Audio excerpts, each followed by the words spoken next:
Good afternoon friends. तो इस video में हम डिस्कस करने वाले हैं about the Mecca pact. Along with that आप लोग न्यूज में एक टर्म को सुन रहे होंगे, दैट इज इस्लामिक नाटो, या फिर जिसको आप लोग सुन्नी नाटो भी कह सकते हो। उसको भी हम लोग इस वीडियो में समझने वाले हैं। तो स्टार्ट करते हैं। सबसे पहले मैं आपको थोड़ा सा इस पैक्ट के बारे में, इस एग्रीमेंट के बारे में एक ओवरव्यू प्रोवाइड कर देता हूं। The Mecca pact has been signed between Saudi Arabia, Turkey, as well as Pakistan, and it is a trilateral. Trilateral का मतलब तीन देश, Saudi, Turkey and Pakistan defence pact. 7 अगस्त को यह साइन हुआ है और इसका जो आर्टिकल 5 है, it is very much important.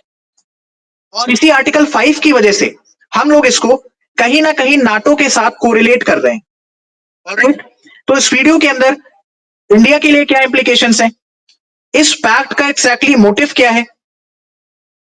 एक तरफ यूएस और ईरान वॉर में एंगेज्ड है, जहां पर US is backing off, US is losing its position in the West Asia. Israel कहीं ना कहीं काफी कमजोर स्थिति में आ चुका है।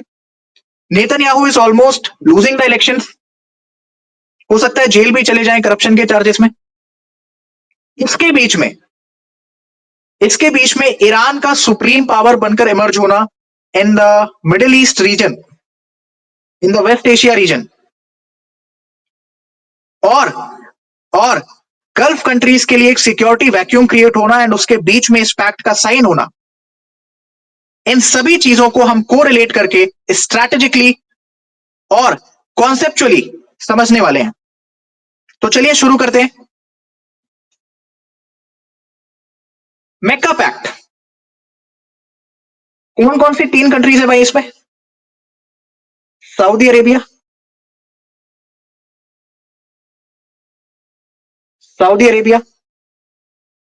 Turkey as well as Pakistan. Makkah क्यों कह रहे हैं सर इसको? Please try to understand.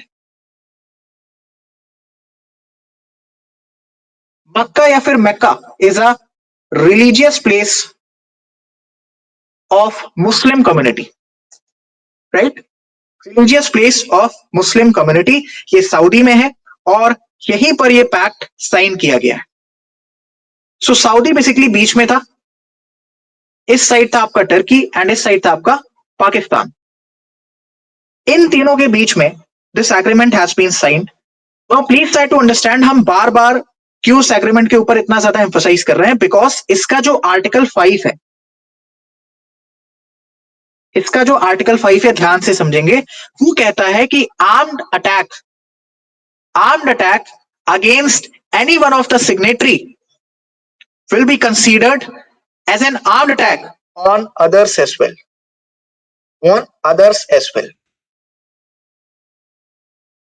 Copy paste of Article 5 of the North Atlantic Treaty Organization. हम बार बार नाटो टर्म को भी यूज कर रहे हैं, तो सबसे पहले मैं आपको थोड़ा सा नाटो के बारे में ब्रीफ कर देता हूं।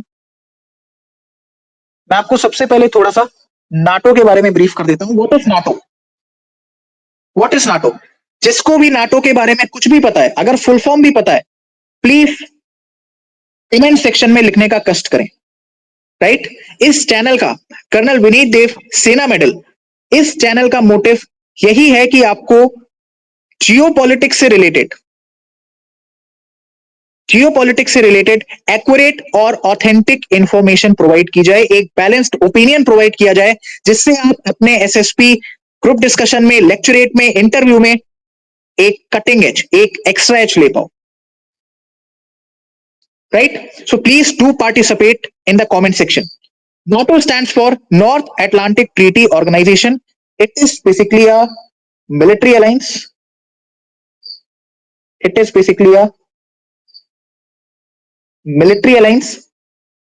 कितने देश है भाई नाटो में? सर 32 देश है करेंटली। रिसेंटली किसने ज्वाइन किया था भाई नाटो को? किस देश ने ज्वाइन किया था?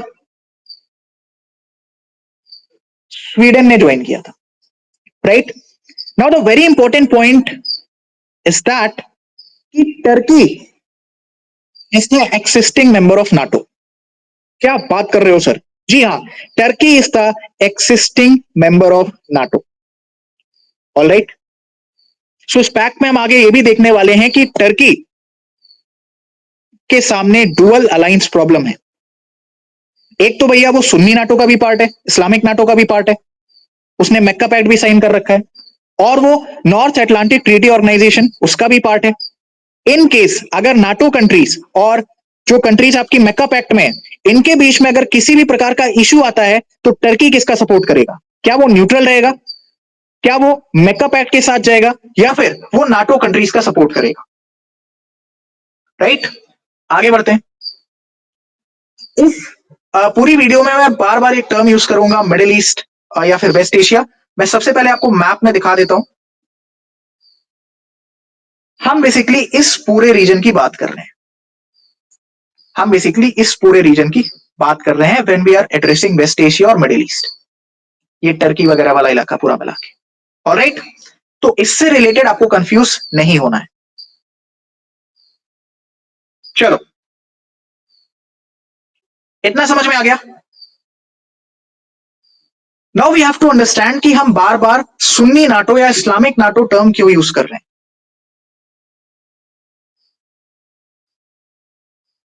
Y why Sunni NATO?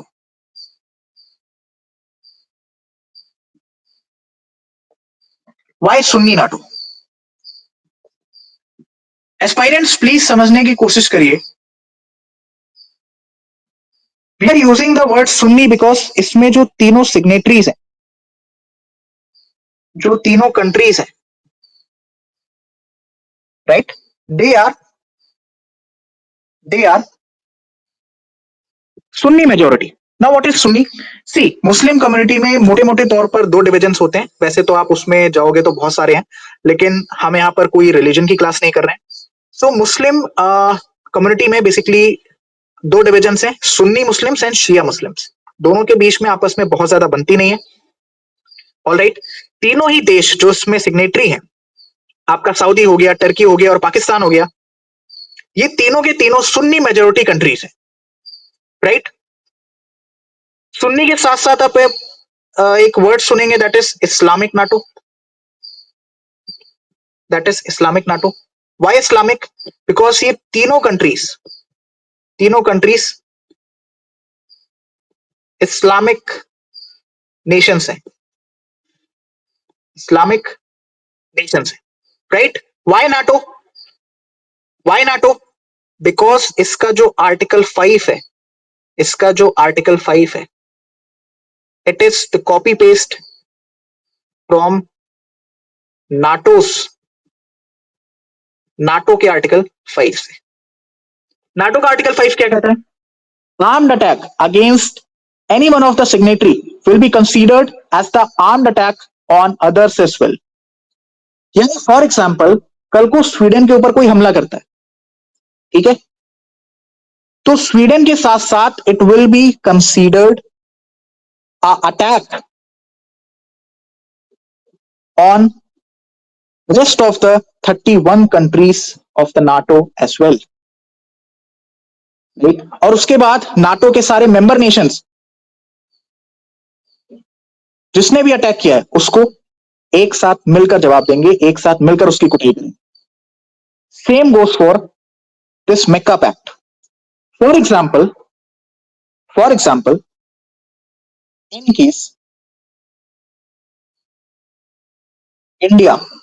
Case India Pakistan के ऊपर अटैक करता है,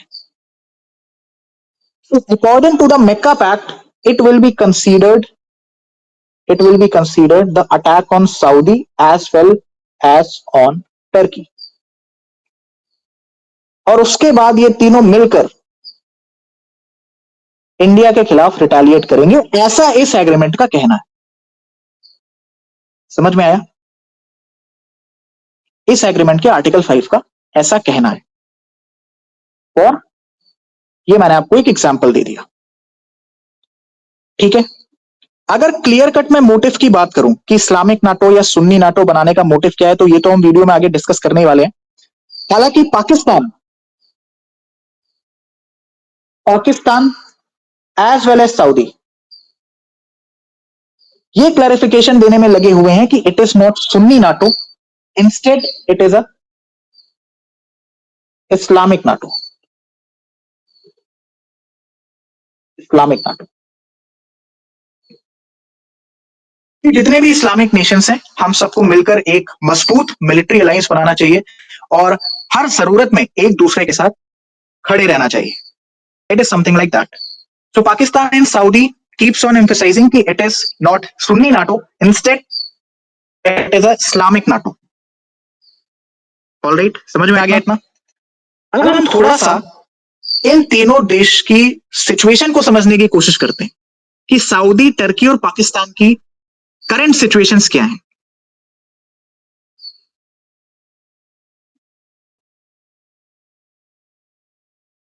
सऊदी,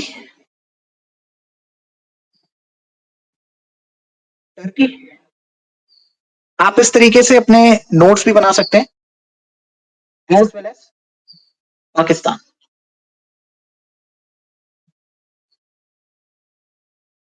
पाकिस्तान जिन बच्चों को नोट्स नहीं बनाना उनके लिए यहां पर ऑलरेडी नोट्स बने हुए हैं, तो आप यहां से भी रेफरेंस ले सकते हैं। ये पीडीएफ मैं कमेंट सेक्शन में पिन कर दूंगा या फिर आपको डिस्क्रिप्शन बॉक्स में मिल जाएगा, so please check it out.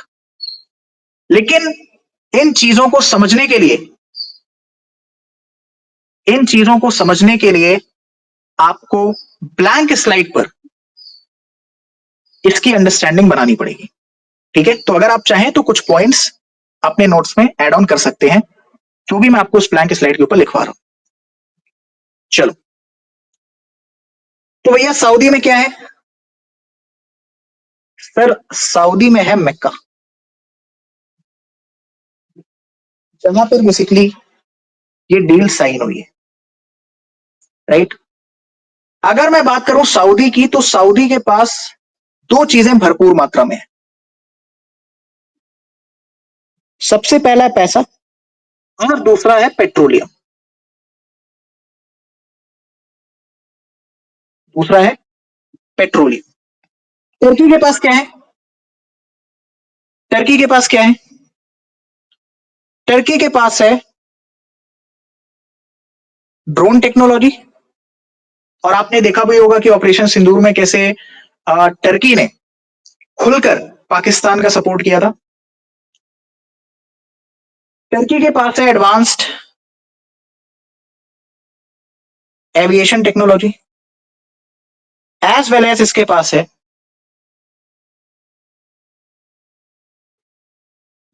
Electronic warfare system, right. इसके साथ साथ Turkey is the existing member of NATO, यानी ये नाटो कंट्रीज के साथ मिलिट्री एक्सरसाइज वगैरह भी करता ही होगा, राइट। बिल्कुल करता होगा सर। ओके, पाकिस्तान के पास क्या है सर कटोरे के सिवा? तो ध्यान से सुनो, पाकिस्तान के पास है इस्लामिक बॉम्ब। क्या है भाई? Islamic bomb. It is the only Islamic country having a nuclear bomb.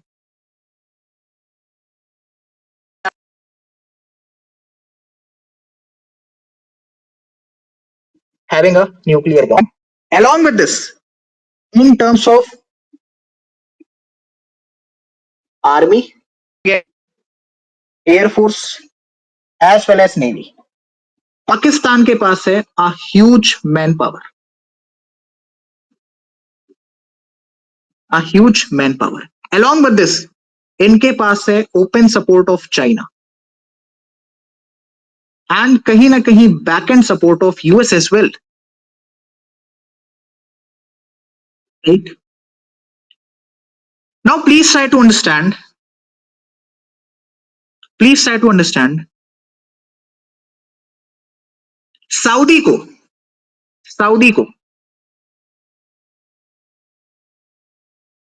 मिल जाएगी पाकिस्तान की ताकत in terms of man power, in terms of nuclear bomb, या आप कह सकते हो कि सपोर्ट मिल जाएगा।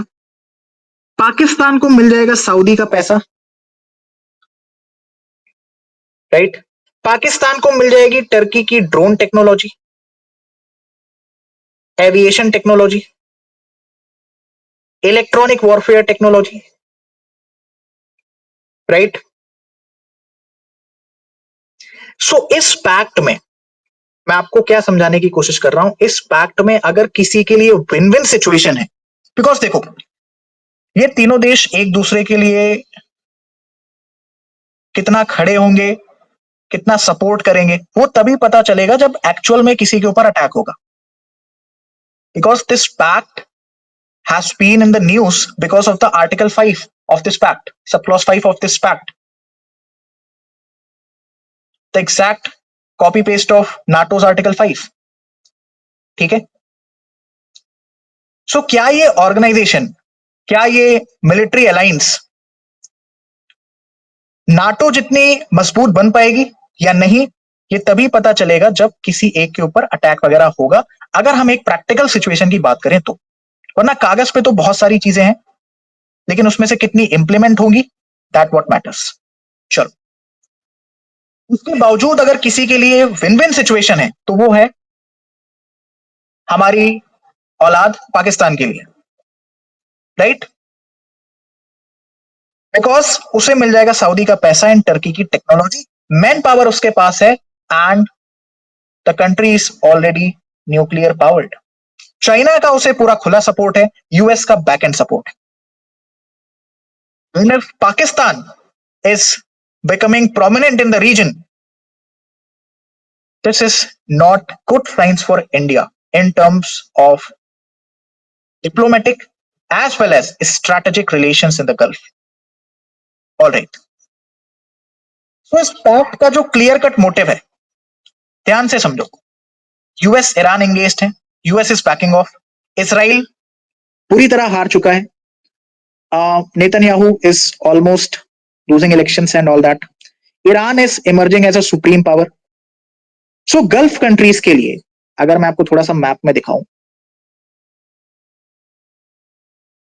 खाड़ी देशों के लिए this is a kind of security vacuum which is getting created. So ये जो एग्रीमेंट है, ये जो पैक्ट है, it will serve as a security umbrella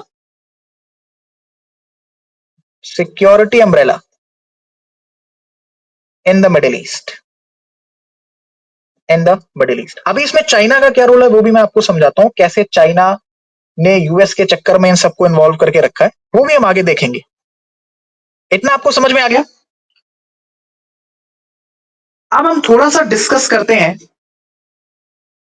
एक आर्टिकल जो 8 या 9 तारीख को द हिंदू न्यूज़पेपर में आया था, and that article is of the geopolitical analyst, जिनको मैं फॉलो करता हूं और जिनको आप सबको फॉलो करना चाहिए, that is Stanley Johny sir. ठीक है, स्टैनली जॉनी। उस आर्टिकल के कुछ इंपॉर्टेंट पॉइंट्स हैं जो मुझे आपको समझाने हैं। स्टैनली जॉनी, ठीक है। सबसे पहला प्लीज याद रखना,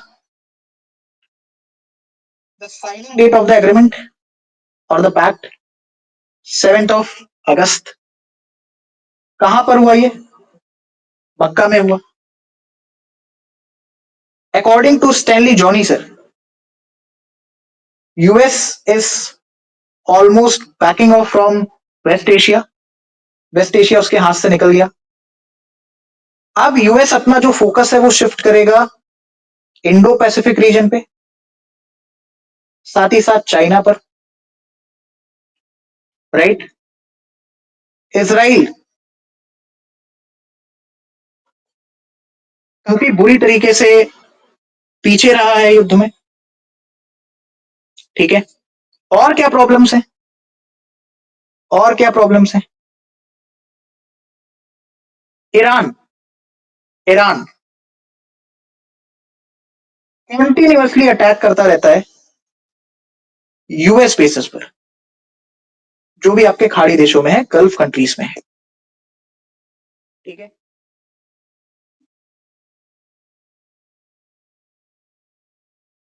ईरान का भैया इसराइल से मामला चल ही रहा था। along with this प्लस में सऊदी अरेबिया और यमन में there is a specific rebellion group known by the name of Houthis. इनके बीच में टेंशंस चलती रहती हैं।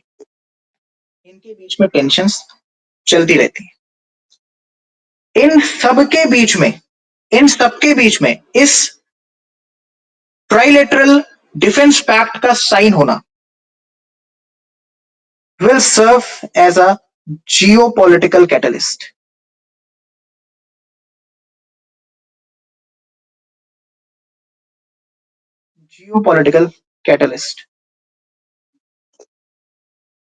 Right? और यहां पर अगर आप देख सकते हो, थोड़ा सा अगर आप ऑब्जर्व करने की कोशिश करोगे तो Iran is emerging as a supreme power in this region. अगर आपने चिकन स्नैक वाली वीडियो देखी हो तो उसमें मैंने आपको एक चीज समझाई थी, the game of regional dominance. If Iran is becoming the supreme power तो कल को वो पूरे रीजन में डोमिनेट करने की कोशिश करेगा, राइट? सो गल्फ कंट्रीज के नजरिए से a security vacuum was created and this pact, Mecca Pact will serve as a security umbrella for this. लेकिन इसका असली टेस्ट कब होगा? जब वास्तव में मैका पैक्ट की सिग्नेटरी कंट्रीज में से किसी एक के ऊपर अटैक होगा। समझ में आ गया आपको? आगे बढ़े? अरे आगे बढ़े क्या? आगे बढ़ते हैं सर, आगे बढ़ते हैं। Now we have to understand the implications for India. What is the Mecca Pact? ये यहां पर पूरा दिया हुआ है, ठीक है? अब जब आप इस डॉक्यूमेंट को पढ़ोगे ना तो चीजें आपको क्लिक होंगी, आपको समझ में आएंगी, आप रिलेट कर पाओगे कि कैसे मिडिल ईस्ट में चल रही घमासान के बीच में ये पैक्ट साइन होता है, राइट? अभी मैं आपको चाइना का भी रोल बताऊंगा, मैं आपको ये भी बताऊंगा पाकिस्तान कैसे एक मिलिट्री और डिप्लोमेटिक पावर बनकर इस रीजन में इमर्ज हो सकता है, इंडिया के लिए क्या इंप्लीकेशंस हैं, ठीक है? चलो आगे बढ़ते हैं।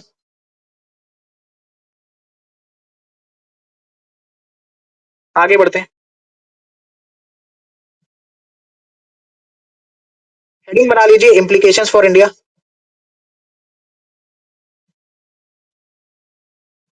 Implications for India. सी, हमारे लिए जो सबसे बड़ा इशू है that we are going to face is the security of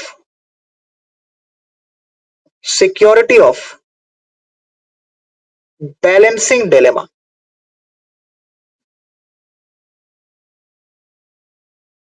security of balancing dilemma. Now please try to understand कि पाकिस्तान का इन सब में मिलिट्री पावर बनना as well as diplomatic power बनकर इमर्ज होना, ये दोनों ही भारत के लिए अच्छे संकेत नहीं। डिप्लोमेटिक पावर का अगर मैं आपको थोड़ा सा एक एग्जांपल देने की कोशिश करूं, so how Pakistan tried US और ईरान के बीच में मीडिएटर बनने का फ्रॉम इस्लामाबाद एमओयू,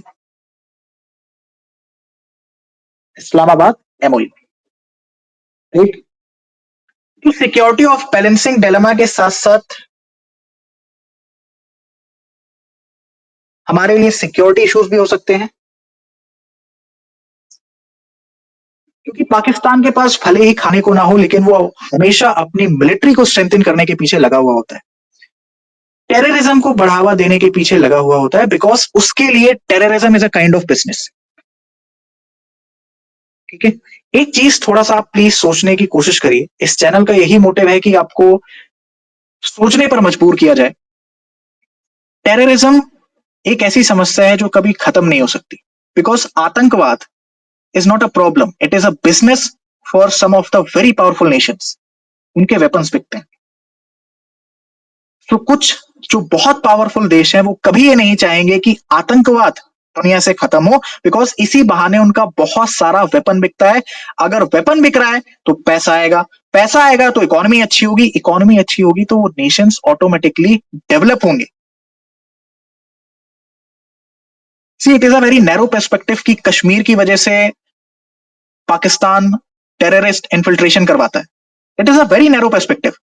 और Pakistan terrorism is more than a business और मोर लाइक अ बिजनेस। समझ में आया? सो ये एक ऐसी समस्या बनाई गई है जो कभी खत्म ना हो, जो कभी खत्म ना हो। अगर आप थोड़ा सा ब्रॉड पर्सपेक्टिव से सोचने की कोशिश करेंगे तो आपको भी चीजें समझ में आएंगी। सिक्योरिटी इश्यूज के साथ साथ डिप्लोमेटिकली अगर हम देखें तो सऊदी के साथ हमारे अच्छे रिलेशंस हैं। फिर ऐसा क्या हो रहा है कि सऊदी पाकिस्तान की तरफ इतना ज्यादा अलाइन हो रहा है? सऊदी पाकिस्तान की तरफ इतना ज्यादा अलाइन हो रहा है। What we need to do is that हमें गल्फ एरिया में अपने डिप्लोमेटिक रिलेशंस को स्ट्रेंथन करने की जरूरत है। जिनके साथ अच्छे हैं उनके साथ और बेहतर करने की जरूरत है, जिनके साथ कुछ खटास है उसको सुधारने की जरूरत है। Because Gulf region is very much important for India. हमारे बहुत सारे भारतीय यहां पर काम करते हैं। From employment perspective to Gulf region is very much important for us. समझ में आया? समझ में आया? And what we can do that, see हम इसराइल को छोड़ नहीं सकते बिकॉज इसराइल ने मुसीबत में हमेशा भारत का साथ दिया है। But we can not ignore Iran as well, right? तो इंडिया को इंडिया को ईरान के साथ स्टैंड लेना चाहिए if we have to counter all these things. Because we can not completely ignore Iran but we can not forget Israel as well, right? समझ में आया? अब थोड़ा सा मैं आपको एक ब्रॉड पर्सपेक्टिव और देता हूं।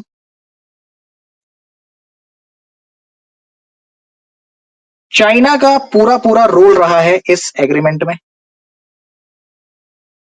पाकिस्तान के पीछे। व्हाई? बिकॉज बिकॉज अगर ये पैक्ट सक्सेसफुल होता है तो उसमें और भी कंट्रीज ज्वाइन कर सकती हैं और मिडिल ईस्ट में in future you can see a military alliance. You can see a military alliance.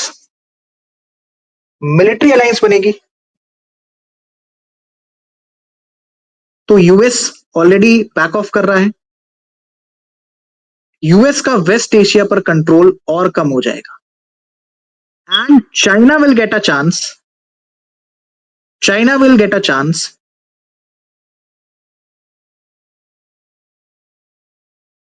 To trade from West Asia, अपने चाइनीज माल वहां पर बेचना, right? along with this to establish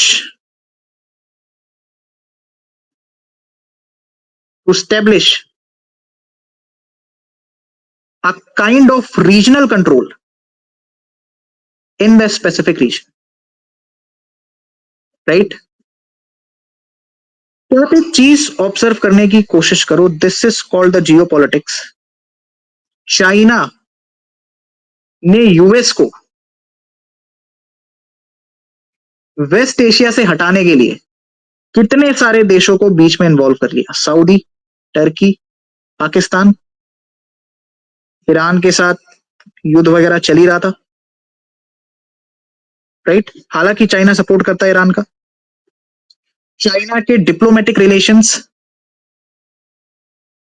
waste Asia में काफी अच्छे हैं और अगर यूएस वेस्ट एशिया से बाहर हो जाता है तो चाइना के पास बहुत सारी अपॉर्चुनिटीज रहेंगी।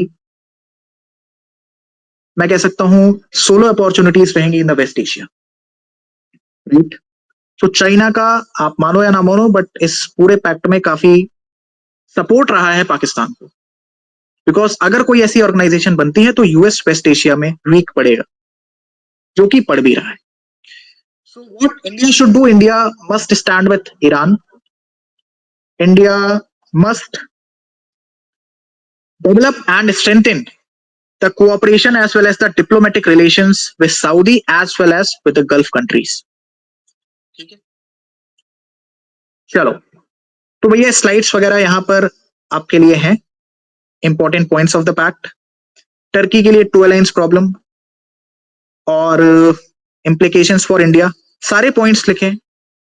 ठीक है, और अब सारे पॉइंट्स आपको आसानी से समझ में भी आ जाएंगे बिकॉज आपने कॉन्सेप्ट समझ लिया है. और इस चैनल का हमारे Instagram page Maharana Vineet Dev sir का एंड इस स्पेसिफिक यूट्यूब चैनल का कर्नल विनीत देव सेना मेडल, इसका यही मोटिव है कि एस्पायरेंट्स को authentic information, balanced opinion provide किया जाए ताकि वो अपने इंटरव्यूज में अपने ओपिनियंस को शेप कर पाए. और as a citizen, not only from the perspective of SSB aspirant or a UPSC aspirant, as a citizen एक बेहतर सोच रख पाए, एक ब्रॉड पर्सपेक्टिव रख पाए. ठीक है, तो इसी नोट के साथ I would like to end this lecture. आपसे मिलेंगे नेक्स्ट वीडियो में. Please drop your comments. Vineet Dev sir, ex interviewing officer SSB board Allahabad, आपके कमेंट्स पढ़ते हैं. So please do drop your comments. जरूर बताइएगा आपको वीडियो कैसी लगी. आपसे मिलेंगे नेक्स्ट वीडियो में. तब तक के लिए जय हिंद.